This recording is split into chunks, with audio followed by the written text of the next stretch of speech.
Sebelum masuk ke pembahasannya, gue mau tanya dulu ke kalian. Kalian di sini penonton gue ada yang punya bisnis atau kerjanya sebagai sales atau sebagai tenaga penjual ya teman-teman? Ada? Kalau ada, gue tanya ke kalian, apakah kalian stuck? Apakah kalian selalu merasa kesulitan dalam menjual produk yang kalian punya? Kalau iya, selamat, berarti kalian menonton video yang tepat. Hari ini kita akan membahas buku, judulnya adalah Psychology of Selling, karya dari Brian Tracy yang diterbitkan tahun 2006. Gue baca buku ini jujur nggak terlalu banyak sebenarnya, karena waktu gue baca buku ini saat gue waktu itu menjadi seorang marketing forex ya teman-teman. Gue waktu itu pernah menjadi sales forex teman-teman, kalau kalian nggak tahu ya. Nah, dan di situ di kantor ada beberapa macam buku yang dianjurkan untuk dibaca sama karyawannya. Jadi gue waktu itu baca buku ini dan menurut gue buku ini sangat bagus untuk kalian sales, nggak cuma sales tapi kalian owner bisnis yang mungkin ingin produk kalian akan bisa terjual dengan banyak ya teman-teman ya. Oke, sebelumnya kenalin dulu gue Steven Yang.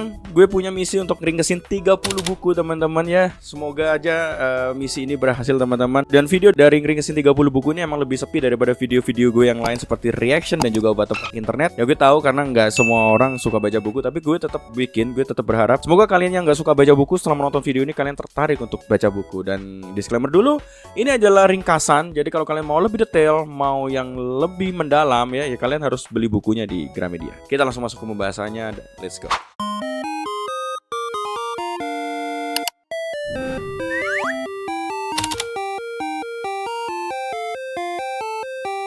Sebelumnya, gue dan kalian harus paham dulu, kalau kalian mau jualan sesuatu, kalian jangan fokus sama produknya, tapi fokuslah sama manusianya.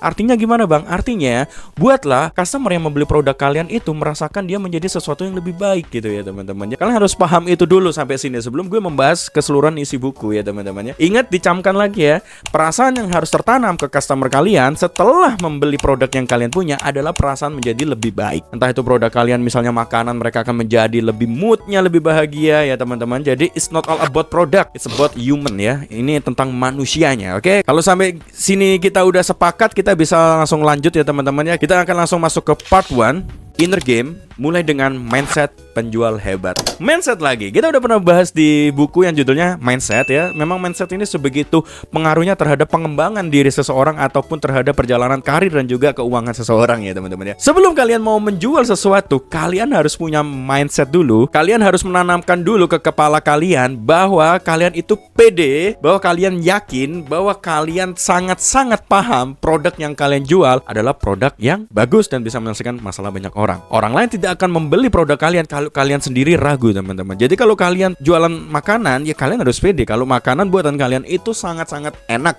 Kalau kalian jualan fashion, ya kalian harus pede kalau desain baju, cuttingan baju kalian itu benar-benar bagus ya teman-teman, bahannya sangat nyaman.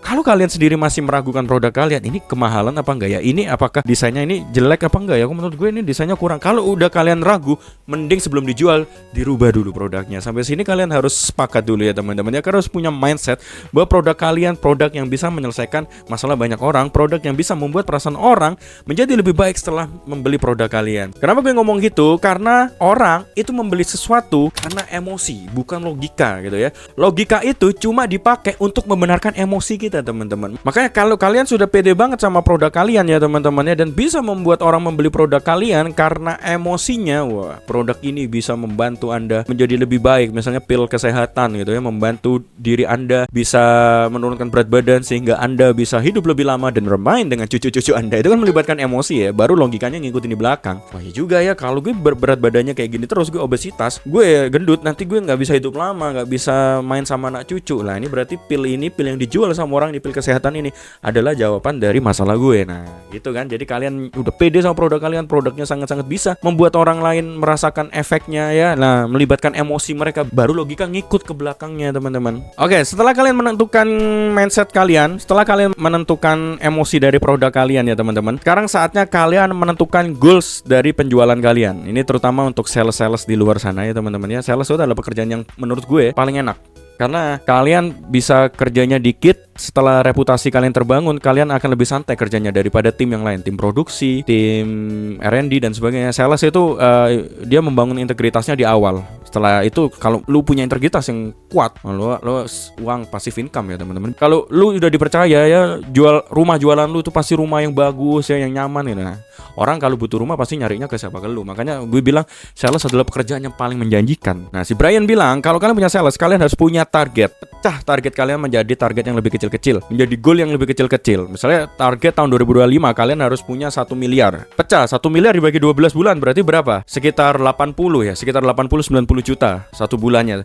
Pecah lagi berarti target hariannya kalau 90 juta berarti sehari gue harus menghasilkan berapa? 3 juta gitu ya. Kalau jualan kalian barang-barang kecil ya agak susah 3 juta. Kalau rumah mungkin is okay. Tapi rumah kalau awal-awal membangun integritas memang agak susah kalau setiap hari bisa menjual rumah ya teman-temannya. Tapi kalau kalian udah punya yang namanya gede ya, nggak memungkinkan juga, itu sangat-sangat mudah ya teman-teman ya. Intinya kalian harus memecah goals kalian. Kalian udah punya goal yang gede ya. Nah, menurut Brian goal itu harus diperinci lagi. Semakin terinci goal yang kalian tulis, semakin detail ya goal yang kalian pahami, semakin mudah dan semakin otak kita mendorong kita untuk menuju ke arah sana teman-teman. Makanya kalian harus tulis goal kalian secara spesifik. 1 minggu saya harus bisa closing 3 klien, saya harus bisa ketemu berapa klien gitu ya. Itu kalian harus tulis secara spesifik. Habis gitu kalian review ulang tiap minggunya, apakah itu udah terjadi. Kalau belum terjadi, apa masalahnya, apa problemnya, kenapa belum ada klien yang datang ke sini. Oh, karena leadnya kurang gitu ya. Leadnya kebanyakan datang dari mana? Dari Facebook Ads, apa dari TikTok Ads, apa dari organik kalian. Nah, itu kalian harus bedah ya teman-teman ya. Ada kan teori sales TOFU, MOFU sama BOFU. Nah, itu kalian pelajari. Kalian harus detail banget tulis ya. Secara kalau kalian udah spesifik nulisnya, setengah masalah kalian udah terselesaikan. Nggak di sales, di apapun. Kalau kalian punya masalah tapi kalian udah bisa menuliskan masalah kalian di dalam kertas, itu setengah masalah udah terselesaikan. Karena kalian tahu masalahnya apa gitu ya. Nah, kita akan masuk ke pembahasan selanjutnya ya. Kalian udah pede, kalian udah melibatkan emosi dalam penjualan kalian udah bisa menuliskan target kalian secara spesifik. Sekarang kita masuk ke alasan kenapa orang itu membeli sesuatu. Nah, ini kan yang kalian incer adalah customer ya. Kalian harus tahu dulu customer ini kenapa kok membeli sesuatu ya. Kalau kalian ngomong karena produk gue keren, karena produk gue bagus, itu bullshit teman-teman. Kalau kalian ditanya ya, kenapa kamu pede jualan produk itu? Produknya bagus. Kalau orang cuma bilang produknya bagus, bullshit. Bullshit banget sumpah. iPad ini nggak pernah Apple bilang, kenapa mereka sangat pede dengan iPad ini? iPadnya bagus ya, teknologinya bagus. Enggak. Harus ada sesuatu yang spesifik. Oh, karena iPad ini dilengkapi dengan prosesor A17 atau A16 dan sebagainya ya teman-teman ya. iPad ini dilengkapi dengan M2 kayak gitu ya. Kameranya resolusi kayak gini-gini, jadi membantu untuk misalnya seorang content creator dan kayak sebagainya. Kenapa Yamaha jual keyboard ini? Gak kelihatan lagi ya kalian ya? Atau mana ya? Gitar lah di belakang kalau kalian lihat ya. Kenapa Yamaha menjual gitar itu? Karena gitar itu secara harga itu dia di entry level sangat murah untuk mendapatkan kualitas yang bagus gitu ya. Yamaha nggak akan mungkin bilang, kenapa kamu jualan gitar ini? Gitarnya bagus. Apa bagus? Bagus itu terlalu umum teman-teman. Makanya kalau kalian punya produk, kenapa kamu jual makanan itu dan pede? Makanannya enak. Apa enak? Enak itu kayak gimana? Persepsi enak setiap orang beda-beda. Makanya kalian jangan cuma ngomong bagus, enak, keren. Kalian harus spesifik. Karena makanan gue itu cocok buat orang pencinta pedes. Dan pedesnya itu gak pedes biasa. Pedesnya itu bisa membuat orang ketagihan. Pedesnya itu dicampur sama sambal pelecet misalnya. Jadi buat orang ngilernya. Makanya kalian harus tahu spesifik produk kalian itu apa. Jangan cuma dijawab bagus, keren. Itu sangat-sangat bullshit ya. Oke? Ada 8 motivasi kenapa orang membeli produk teman-teman ya. Ada 8 motivasi. Dengerin dan kalian juga bisa catat atau kalian screenshot ya penjelasan ini ya. Kalau kalian malas ya, gue harap sih kalian jangan malas ya. Yang pertama adalah keinginan untung, 2 takut rugi, 3 rasa nyaman, 4 bangga, 5 adalah cinta, ke-6 adalah gengsi, 7 adalah keamanan, dan 8 adalah kesehatan. Nah, tugas kalian sebagai sales apa? Tugas kalian sebagai sales melibatkan produk kalian ke 8 emosi itu teman-teman ya. Kalau Apple ya, dia jualan iPad, jualan iPhone apa? Gengsi kan. Jangan bullshit kalian bilang, oh gue beli iPhone karena teknologinya gitu. Enggak, lu beli iPhone karena lu gengsi, karena lu pengen foto ya. Buat yang di luar orang memang butuh kameranya dan sebagainya ya kan. Realitanya sekarang banyak banget orang yang gengsi ya. Kepingin dapat kameranya doang, akhirnya selfie di kamera lah. Berarti jualan Apple bisa melibatkan emosi gengsi gitu ya. Atau misalnya kayak gue sebagai marketing forex, atau Timothy Ronald ya. Dia produknya apa? Akademi kripto. Berarti dia melibatkan emosi apa? Keinginan untung ya. Itu kan alasan pertama tadi kan, kenapa customer ingin membeli produk kalian. Dia kan menjual rasa ingin untung. Makanya kan dia selalu menjual flex gaya hidup mewah, dan dia itu membuat orang itu kayak ya ingin menjalani hidup yang dia jalani ya. Berarti dia tahu gitu loh ya. Dia menaruh produk dia di emosi untuk membuat orang lain ingin untung. Ini biasanya dipakai untuk orang yang punya produk investasi ya teman-teman ya, atau kayak gue dulu sebagai marketing forex, atau kelas saham dan sebagainya ya teman-teman. Nah, ini kalian harus itu dulu. Kalian harus bisa ngelingin produk kalian dengan 8 alasan kenapa customer membeli sesuatu. Kalau udah, kita langsung masuk ke bab selanjutnya. Bab 2, creative selling. Jualan itu adalah seni dalam menyampaikan. Selling itu tidak sama dengan telling menurut Brian. Kalian nggak bisa cuma bacain apa yang ada di dalam brosur. Produk ini gini bla bla bla bla, enggak. Kalian harus kreatif, teman-teman. Kalian harus mengubah data kaku itu, ubah data yang ada di brosur kalian ya, ada yang di product knowledge itu yang sangat-sangat membosankan dan orang nggak mau membaca, menjadi sesuatu yang hidup. Nah, jadi kalian bisa ceritain gimana sih produk kalian ini bisa menyelesaikan masalah orang lain. Ceritain gimana sih produk kalian ini bisa membantu orang lain. Produk gue adalah pil kesehatan ini. Jadi kalian jangan cuma membacain apa yang ada di boxnya, yang ada di brosurnya gitu. Pil kesehatan bisa membuat orang turun segini 1-2 kilo dalam seminggu kayak gini. Itu terlalu kaku. Orang nggak akan mau denger bacotan kalian yang seperti itu ya, teman-teman. Kalian harus menceritakan sesuatu yang lebih hidup, lebih kreatif. Pil kesehatan bisa membantu salah satu customer gue untuk hidup lebih lama sehingga dia bisa melihat anaknya tumbuh gede sampai dia punya cucu dan sebagainya. Jadi sampai tua dia masih bisa main dengan cucunya. Itu lebih enak untuk didengar. Nyeritain kisah-kisah kayak gitu tuh lebih enak. Makanya kalian harus kreatif. Jangan terlalu baku. Produk gue baju ini bagus, gini, kaosnya itu sangat-sangat kaku. Orang nggak mau tahu informasi tentang produk kalian dibuat dari bahan apa dan sebagainya. Enggak, ceritain aja produk gue jersey misalnya ya. Kemarin waktu pertandingan ini dipakai sama tim kota gue misalnya. Waktu pertandingan ya mereka bilang salah satu faktor kenapa mereka bisa menang karena jersey-nya nyaman gitu ya. Pori-porinya sangat enak gitu ya, membuat mereka nggak gampang gerah dan sebagainya.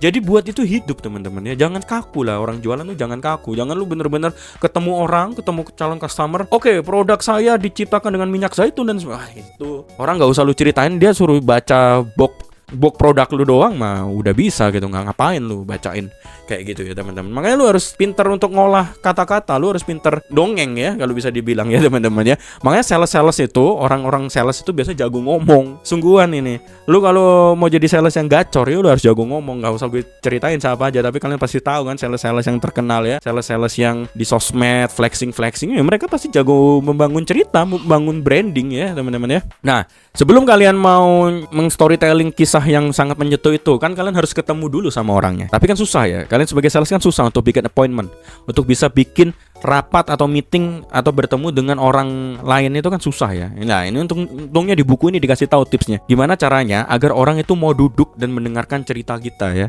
Agar orang itu mau ketemu, mau meeting entah secara online atau offline. Tapi intinya orang mau menyempatkan waktu ketemu kita sebagai sales. Jadi si Brian bilang caranya agar kalian bisa mendapatkan appointment ya, bisa bikin janji temu dengan orang, kalian harus punya 2 hal. Percaya diri dan juga value yang jelas. Kalian harus pede dan kalian punya value yang mau dijanjikan ke calon customer kalian ya. Langkah praktisnya kalau kalian mau bikin janji temu, kalian harus mulai dengan pertanyaan pemicu. Jadi saat kalian ketemu sama orang atau kalian mau nawarin orang, kalian langsung pakai pertanyaan pemicu. Ini kalau di teori konten namanya hook. Ini bisa dipakai di mana aja hook ini. Gak cuma konten atau nulis buku atau bikin film, enggak. Hook ini juga bisa diterapkan ke kalian sales ya, teman-teman ya. Pertanyaan yang memicu, misalnya tiba-tiba ketemu orang gitu ya. Obesitas, kalau kita tetap, kalau dari tadi di video ini kita ngambil kisahnya adalah kisah orang obesitas, ya udah gue konsisten ya dengan obat kesehatan itu. Kalian ketemu sama orang gendut kan, di jalan. Sorry. Kok ngomong gendut gue ya, sorry ya. Orang yang kelebihan berat badan kan. Lu jangan ngomong, "Pak, saya punya obat untuk membuat Anda kurus." Digampar anjing, ditonjok ya. Lu bisa pakai kata-kata yang lebih ngehook. Misalnya, "Pak, kalau saya bisa membuat hidup Anda lebih lama dan Anda nanti bisa main dengan anak cucu Anda mau nggak nyempatin waktu 5 menit dengerin saya?" Nah, itu kan lebih pertanyaan yang memicu kan ya. Atau ketemu orang kaya gitu ya. Ketemu orang kaya di klub misalnya atau apa gitu. "Mohon maaf Pak, kalau saya bisa menjaga harta Anda tetap aman di saat krisis ekonomi ini dan bisa menumbuhkan harta Anda dengan imbal hasil 30% per tahun, mau nggak kasih saya waktu 10 menit?" Itu hook ya, teman-teman ya. Makanya kalian harus pede dulu dan harus punya value. Jadi ketemu orang tuh gampang untuk ngehook gitu ya. "Kalau saya bisa bikin akun Anda rame, mau nggak kamu pakai creative agency-ku?" Nah, itu gue sering pakai. Gue kan punya bisnis creative agency. Lah, kadang cara gue untuk dapetin klien itu dari hal yang nggak terduga. Misal ketemu orang di jalan, owner dari sebuah cafe atau ketemu owner dari barbershop. Nah, gue ngobrol-ngobrol doang terus gue akan tembak gitu ya. Kalau cafe ini bisa aku ramein cuma dari sosmed, mau nggak besok aku bikinin janji meeting sama salesku atau sama aku deh gitu. Nah, gue biasanya langsung pakai kalimat yang hook itu. Akhirnya apa? Mereka kan kayak tergugah. Emang beneran bisa nih orang ramein cafe gue pakai pemasaran digital gitu kan? Akhirnya mereka penasaran, mereka mau menyempatkan waktunya gitu, teman-teman. Terus kalau ditolak gimana, Bang? Nah, oke. Jadi proses penolakan dalam kalian menjadi sales itu adalah hal yang lumrah. Nggak apa-apa gitu ya ditolak ya. Kalau ditolak, kalian bisa tanyakan lagi. Kalau misalnya minggu depan saya follow up lagi, saya kabarin lagi, boleh gitu ya? Orang biasa akan jawab boleh, nggak mungkin dia jawab nggak boleh karena itu agak nggak sopan kan ya untuk beberapa orang ya. Mereka akan jawab boleh walaupun mereka kadang dalam hati sih agak terpaksa ya teman-teman ya. Cuma kalian nggak apa-apa, ditolak kalian bilang aja gitu ya. Oke, nggak apa-apa. Kalau minggu depan saya bisa kasih contoh realnya deh, atau saya kasih testimoni gratis ya. Satu contoh yang sering gue pakai ya teman-teman ya. Gue sering kasih satu video dulu gue buatin dan gue biasanya ngomong ke mereka, video yang gue buat, video satu ini akan lebih rame dari semua video yang pernah mereka buat di sosmed. Ini sering banget gue untuk ngomong ya. Memang gitu, sales itu memang agak harus tinggi omongannya, tapi pede. Tapi gue pede gitu loh. Gue pede dan gue punya value di situ. Ya gue gak apa-apa. Makanya gue sering ngomong gitu, sering nembak. Oke, gak apa-apa kalau merasa paket Creative Agency gue kemahalan. Gimana kalau gue kasih satu video gratis? Dan kalau ini videonya lebih rame, kita akan meeting. Gitu teman-teman, pede. Makanya kalian harus pede dulu sama produk kalian. Kalau kalian sampai sini masih gak pede untuk nyombongin produk kalian, ya tutup dulu videonya, kalian pikirin produk yang bagus dulu ya, yang kalian pede ya. Selanjutnya gue akan ngomongin bahwa orang itu membeli sesuatu dari orang yang mereka suka. Loh, ini receh nih. Kalian mereka orang suka, berarti nggak semua orang bisa jualan bang, gitu kan? Berarti nggak semua sales bisa gampang closing. Ya memang kenyataannya seperti itu teman-teman. Makanya koneksi, apalagi buat sales, itu sangat-sangat penting. Kalau lu sebagai sales orang cemberut, orangnya tuh bad mutan, orangnya galak, dan lu nggak punya value, lah orang nggak akan beli dari lu. Lalu lu galak gitu ya teman-teman ya. Lu nggak bisa mencain masalah banyak orang gitu ya. Makanya kalian harus perbanyak koneksi dulu. Kalian harus dikenal. Makanya sales itu paling berat pertama adalah membangun integritas, gue bilang. Setelah kalau itu terbangun, persepsi orang tentang lu itu udah kebangun, udah kuat, value-nya udah ada, gampang teman-teman. Sales itu pekerjaan yang easy money. Sumpah, diem doang. Kalau lu udah punya nama, diem doang. Orang di kota lu cari mobil, nyarinya kemana? Ke si A. Wah, dapat lu duit. Dapat berapa persentase biasa orang jual mobil? 3-5 juta. Kali aja kalau setiap hari lu udah punya nama kan, setiap hari kejual satu, lu bisa dapat 90 juta sampai 100 juta lebih bersih, men. Gampang, bro. Sales itu pekerjaan yang paling enak, sumpah. Tapi ya, membangun di awalnya tuh yang agak susah memang. Makanya tips buat kalian agar kalian disukai ya. Pertama, kalian jadilah pendengar yang aktif, ya. Jangan lu pasif jadi pendengar. Lu harus tertarik. Jangan lu ada orang cerita lu cuma kadang nggak didengerin, lu nggak disukai banyak orang, men. Kalau kayak gitu tersenyum, inget namanya ya kayak gimana selayaknya lu PDKT sama orang lah. Lu kan pasti di sini ada yang punya hubungan ya, punya pacar lah. Lu inget aja caranya dulu lu deketin kayak mereka kayak gimana. Lah itu caranya sales membangun koneksinya, membangun integritasnya kayak gitu. PDKT ke calon-calon customernya. Oke? Pembahasan selanjutnya adalah bagaimana cara kita membuat presentasi yang menjual. Jadi si Brian dalam bukunya ini ngasih teori yang bagus teman-teman. Cara membuat presentasi yang bagus, yaitu benefit over fitur. Artinya kalian harus fokus ke manfaatnya, bukan ke fiturnya. iPhone dengan fitur kamera 24 megapiksel, jangan kalian yang banggain kamera 24 megapiksel, tapi manfaatnya. Manfaatnya apa? Dengan punya iPhone kamu bisa jadi content creator. Dengan kamu jadi content creator kamu bisa punya passive income. Dan dengan punya passive income kamu bisa kerja di mana aja. Simple toh? Simple, gampang gitu ya. Jangan jual menurunkan lemak ya. Dengan kamu join ke member gym saya, hidup kamu lebih sehat gitu ya. Hidup kamu lebih sehat, kamu bisa kerja, kamu bisa bermain dengan anak, kamu bisa punya waktu yang sehat sampai tua, nggak sakit-sakitan. Nah, jangan ngomongin bangun muscle dan sebagainya. Jadi kuncinya apa? Kuncinya adalah jangan jual barangnya, jangan jual fiturnya ya. Tapi jual perasaan, jual emosinya gitu. Makanya kalau kalian bikin presentasi atau presentasi ketemu sama klien gitu, jangan kalian fokus sama yang tertera sama boxnya. Seperti gue bilang tadi, orang bosan kalau dengerin apa yang di dalam boxnya doang gitu ya. Kalian harus ceritain manfaatnya apa ya. Nah, ini kita akan masuk ke pembahasan selanjutnya, yaitu cara closing. Ini cara closing ya teman-teman. Kita udah masuk ke bab terakhir, yaitu cara closing. Kalau kalian udah ngelakuin semua yang gue bilang tadi, kalian udah punya mindset, kalian udah tahu produk kalian itu masuk ke emosi yang mana, kalian udah bisa bikin appointment sama orang, bikin janji temu, kalian udah bisa ceritain, kalian bisa presentasi ya, ceritain manfaatnya dari produk kalian. Nah, ini waktu yang ditunggu sama semua sales ya, yaitu cara closing. Nah, cara closing gimana gitu. Banyak orang yang takut kan untuk ngomong, gimana Pak, mau gitu kan. Banyak kan sales-sales apalagi yang masih junior takut buat ngomong gitu ya teman-teman ya. Closing itu jangan maksa ya teman-teman ya. Dan cara closing yang bagus yang diberikan sama buku ini gue demen banget. Nah, dan cara closing yang paling bagus adalah dengan cara kalian memberikan pilihan ya teman-teman ya. Kalian memberikan alternatif ya teman-teman ya. Jadi jangan bilang, gimana Pak, mau? Ya jangan. Kalau kalian punya produk, oke Pak, mau ngambil paket A atau paket B?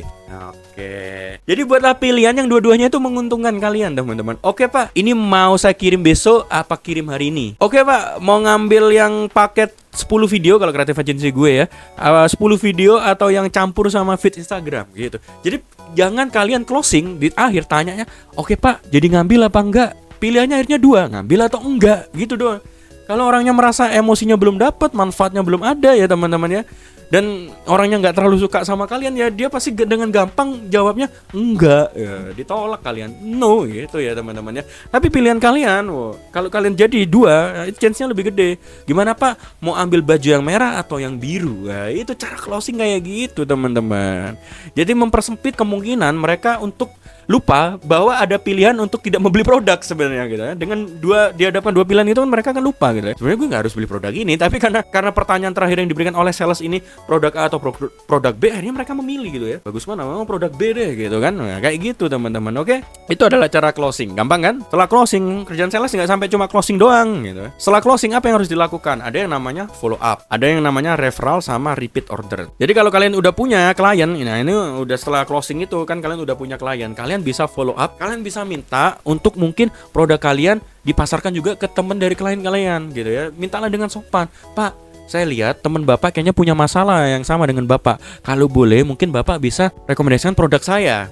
Nanti akan saya kasih potongan Pak. Kalau teman Bapak mau ngambil produk saya ke Bapak bulan depan, saya kasih deh potongan diskon 10%. Kayak gitu teman-teman, kasih kode referral. Jadi customer Anda akan merasa nggak rugi juga dia nyeritain produk kalian ke temen-temennya. Kalau ini gue ceritain ke satu orang ini gue dapat potongan 10%. Kalau gue ceritain ke semakin banyak orang, dan kalau banyak orang tahu produk ini dari gue, bisa-bisa gue bisa kasih dapat potongan diskon sampai 50% dong dari si sales. Kan akhirnya mereka mikir kayak gitu kan. Akhirnya lu dapat marketing gratis, oke? Dan jangan lupa ya, kalau kalian sudah punya klien, kalau udah punya klien yang pasti, tanyakan ulang tahunnya kapan. Ada hari-hari besar, kirim dia parcel, kirim dia ulang tahun ya. Anak dia lagi ulang tahun, kasih kado apa, tas kayak apa gitu ya. Dengan kalian menghargai klien kalian dan menjadikan mereka teman, nggak cuma pembeli ya teman-teman ya. Itu akan menjadi jalinan, itu akan menjadi hubungan yang lebih jangka panjang ya. Sampai sini dulu perjalanan kalian menjadi sales. Gue udah kasih semua tipsnya dari awal kalian nentuin produk ya, sampai menentukan emosi, janji temu, closing, sampai follow up, referral dan sebagainya. Gue harap setelah kalian menonton video ini, kalian bisa menyerap ilmunya dan kalian akan cepat closing. Kalian bisa share video ini juga ke teman-teman sales kalian. Terima kasih udah nonton. Kita bertemu lagi di besok hari. Bye bye.